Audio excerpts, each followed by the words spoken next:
तर नमस्कार मित्रांनो, स्वागत आहे तुमच्या सर्वांचं आजच्या आपल्या छोट्याशा मिनी ब्लॉगमध्ये. आज आपण होतो पुण्याला. पुण्याला होती आपली सगळी मंडळी.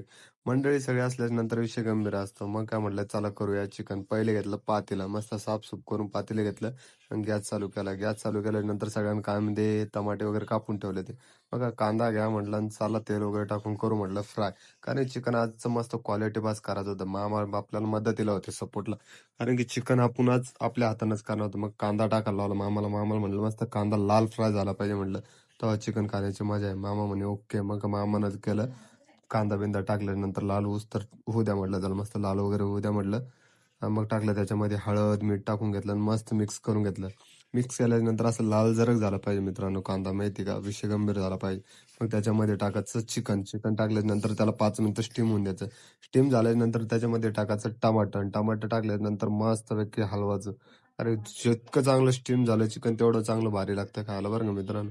मग काय त्याच्यामध्ये टाका म्हटलं, तेल कमी पडलं तर पाणी पण टाका म्हटलं. पाणी वगैरे टाकल्यानंतर त्याच्यात तेल, हळद, मिर्च पावडर वगैरे सगळे मसाले घ्यायचे आणि टाकून द्यायचे डायरेक्ट. कारण की विषय गंभीर आहे. त्या पातेल्यात नाही करा, दुसऱ्या पातेल्यात करायचं.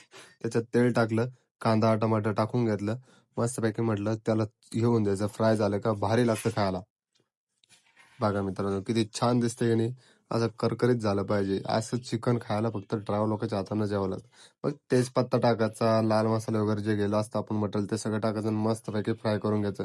पण याच्यामध्ये आमच्याकडून तेल कमी पडलं तर तुम्ही तेल टाकून घ्या. आम्ही आता तेल टाकलं त्याच्यामध्ये.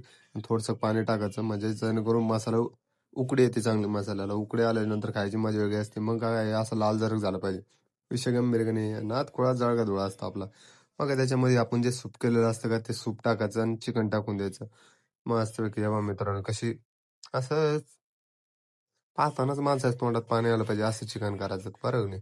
मग काय थोडंसं सूप काढून घेतलं आणि मामाला म्हणलं द्या ओतून सगळं. कारण सूप आपल्याला द्यायचं होतं कृपल भैयाला. कृपल भैयाला खाऊ घालायचं होतं. बघा मित्रांनो कशी लाल जरक झाली की नाही. अशी भाजी म्हणजे विषय गंभीर असतो. नाद खोळा करते काय, यावंच लागते. शाटल शिवकृपा म्हणते बरोबर नाही. मग काय असं मस्त खडे मसाले घ्यायचे, थोडं स्टीम झाल्याच्या नंतर आणि टाकून द्यायचे खडे मसाले. यानं काय क्वालिटीला चव बी होती. आणि कृपल बायाला म्हटलं बघा सूप पिऊन कसं झालंय. कृपल बाया म्हणे एकच नंबर. मग काय अशी वाफ येऊ द्यावं लागते. काय कर कुकर ना कुकर ना बिक्कर. मग काय भाजी झाल्यानंतर सगळ्यांना खाल्ली चुरून मोरून. एवढी भाजी होती मित्रांनो पातेली भरून. आता थोडी सुद्धा राहणार नाही, गॅरंटी देतो मी तुम्हाला. चुटकी बजा के बोलते हम, झूठ बात नाही करत. बघा मित्रांनो पुरं खल्लास विषय गंभीर. बघा मस्तपैकी सगळे गल्लीत बसले ते, पुरी भाजी संपल्यानं खरंच लय भारी भाजी झाली होती.